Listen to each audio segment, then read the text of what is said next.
filming. Yeah, and it just happened. Yeah, it happened. You didn't know it was going to happen? No, not at all. Not at all. And those words are your words? Yeah, it's every single thing that I just felt at that moment in time. I just let it out and said it on screen. On screen. I mean, it's amazing. It's just amazing and heartbreaking. And how are you doing now?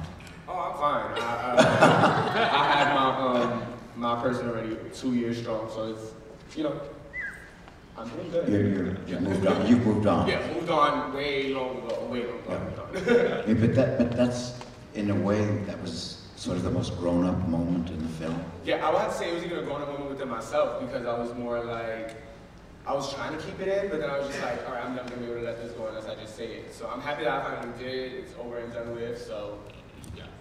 And your partner, Louis, I mean, as a performer, he's terrific too. I mean, his reactions are so amazingly real. Yeah. Because they happen to be real. Yeah. Okay. Teresa, you in some way emerge as the principal figure. We don't know that at the beginning, really, but that happens. Did you know that going in, that you were going to become this sort of through line and focus? Yeah, definitely. When we actually started the project, that wasn't my role. My best friend had the role, but because all of the movie is like so close to us and so real, it was a little much for her to reenact, you know, her whole life. So that's how I got that part. But originally, I was with the bullies, the girls. So. But you're playing yourself. What you talk about is part of it is me, but a lot of it is not her all story. of it. Not all of it. Are you delivering dialogue, written dialogue that you memorize? Yeah, some of it. Some of it. You don't. Yeah, a lot of us. Yeah. You too. Both Yeah, of you? I was. Yeah. Everybody in the movie had written dialogue, and then there was a time where Michelle was just like, "Oh, let's see what you guys can bring to the table." So we just started doing like random, you know, scenes and stuff. And some of the scenes stood, and some of the scenes, you know, kind of just, you know, cut. What's the ratio to the shooting to what ends up on the film? Did you shoot a lot more than we see in the movie? Well, I mean, every single day we were filming for about like 12 hours, and it was on this small little bus. We couldn't have no AC on because the AC would mess up with the mics. And so I mean, there was a lot of stuff that we filmed that I didn't see in the movie, and I wish I could have, because it was a lot of work filming and filming and filming. I wish I could have seen it all, but for what came out, it was really good. But there's stuff on the cutting room floor. No, yeah, there's a lot of stuff on the cutting room floor. I wish I would see bloopers, but yeah. Now, where did you shoot? On an actual bus riding through the Bronx? South Bronx, yeah. Entirely in the South Bronx? Yeah. An actual route? Yeah, we shot through Hunts Point, 3rd Avenue, Southern Boulevard, around the 161 area where the courthouse is at. We shot around a lot of areas. I think there was like 2 or 3 different routes that we took around. Did the streets closed off for shooting? No. No, except for like parking in the beginning. Like I know that we had that blocked off, but as far as shooting, we were just rolling the traffic. So like they had to deal with that a lot, especially like for camera angles and stuff. Like we had to go with the traffic and whatever was happening. Some days it was rainy, some days it was sunny. So how long was the shoot? About, what was it, 6 to 7 weeks, right? Something like that. Yeah, About 6 to 7 weeks. And what was the pre-production like? Did Michelle work with you for a long time? Yeah. Pre-production, it was a really long time, because I started this when I was 16, and I'm 22 now. So it started out like a little, we all went into workshops. We started, you know, doing little skits and things like that, improv. And then we would do like little camera interviews, I guess, to get us kind of ready for the camera. And then Michelle went off to do the Green Hornet. And then after that happened, then they were like, do you want to do it? We're ready to do the movie. And we started filming that summer. So it was about 3 years of just us doing workshops and them interviewing us doing journal writings to know more about us. So it was like weekly we would go, and like it was just like a workshop, and then 3 years later it's like, all right, it's real now. Were you chosen through audition, or Michelle looked at you and said, I want you for the film, I want you for the film, and didn't choose others? You're all from The Point. Yeah. Actually, I had went in for, it was like this movie screening. They were screening Be Kind Rewind. And we had all seen the movie at the point, and Michelle came out. And then he was like that he's thinking about doing a movie, you know, with kids from the Bronx and stuff like that. And he asked me if he wanted to be a part of it, and we just all signed up for it. And I think majority of the kids who came to sign up were in the movie. Were in the movie. Wasn't that many. There wasn't really a process of elimination. No, there really wasn't. There wasn't any like auditions. I At least guess not they that I really know. wanted it to be like organic, more like they're really seeing the true story of Bronx kids instead of it being like actors that just, you know, come into the situation. We actually know more about it, so it went. I think it kind of went perfectly with it. Were you self-conscious at the beginning and then it became easier, or did you get rid of the self-consciousness before the shooting started?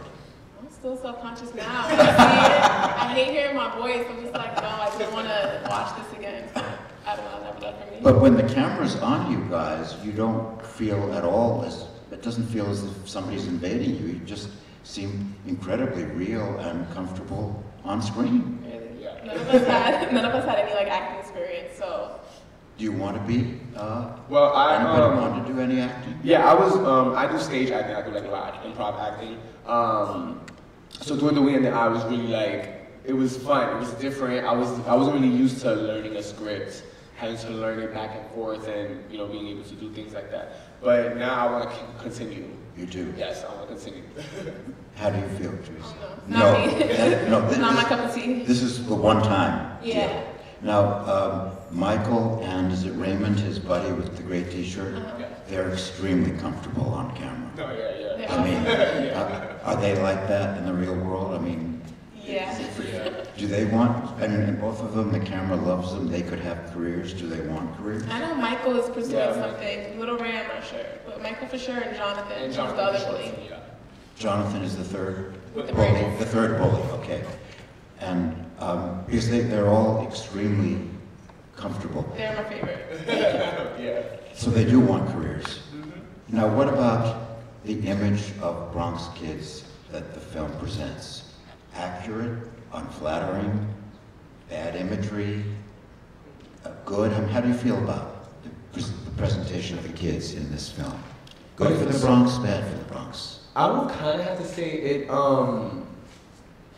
I guess it's kind of how you look at it, because, you know, it is showing a whole bunch of kids on a city bus, really loud, and of course there's a whole bunch of other people that take the bus too, so it kind of shows that Bronx kids have no consideration for other people, but I would say... some Bronx. Yeah, some Bronx. kids. But as far as, like, the story and, like, getting behind it, instead of looking at the attitudes and like the way that they present themselves right there, if you know their stories of what they're going through at home or what is happening in their mind, maybe they are struggling with sexuality, or you know, maybe they don't want to be a bully, but they have to be a bully because of their friends.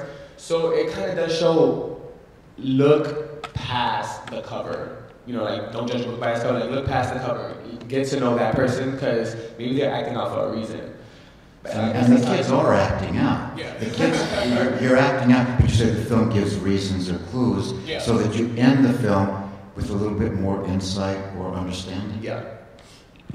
And you think that was Michelle's intention? Did he talk to you about goal or intention? Yeah, he just really wanted it to be real. He wanted it to be really organic. He wanted us to really tell the story. How do you think he felt about the Bronx? He's a foreigner. He's an outsider. Yeah, which was really fun because we got to he like showed us all his jokes and tricks and stuff like that, and we got to show him our side.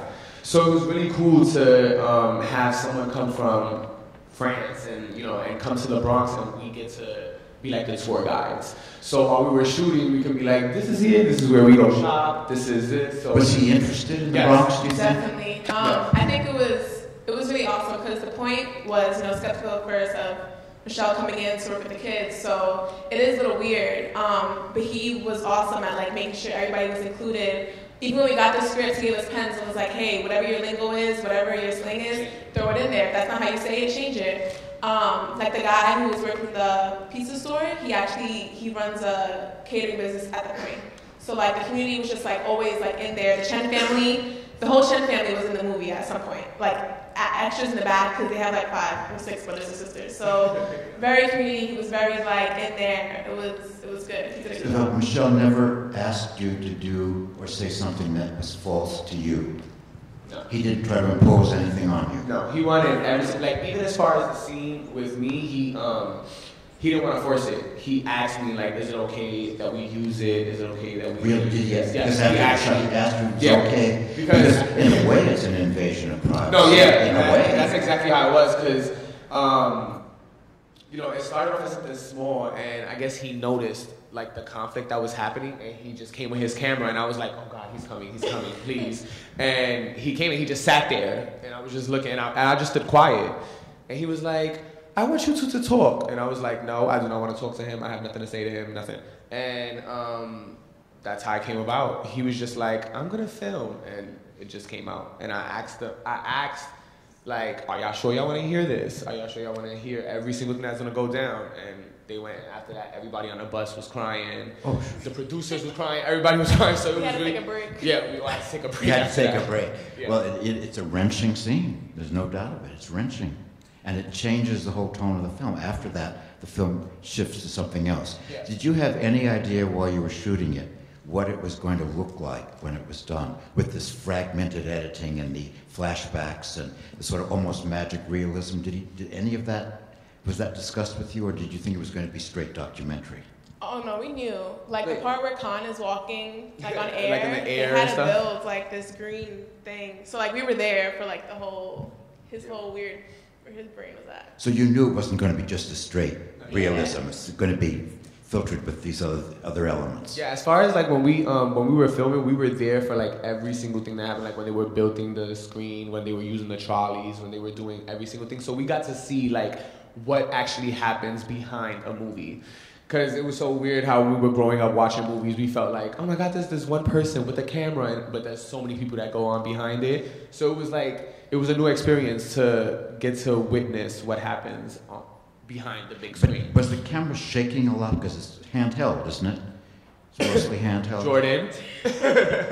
Well, the camera... I remember. No, there was parts where like Jordan was busting sweats, like trying to keep the camera steady. Keep the Like they had everybody tools had for that to to prop it on. And then as far as the mics, it was pretty shaky, but from what we see, it wasn't as... And this is all natural sound. You didn't do any dubbing in a studio afterwards? I did voiceovers. A lot of us did do voiceovers. For like cursing. Yeah, for So like that it cursing, wasn't- to try to edit it. We did for cursing, for editing. We did, and then like if the sound was off a little bit, like if we couldn't really hear, we would have to do it over again. Because the sound recording feels natural and it is not perfect. We don't get every word. I don't think it matters. We get the feelings and we get the important moments, but we do miss some words. Yeah. Also, our Bronx accents don't help with that. Well, they're very real.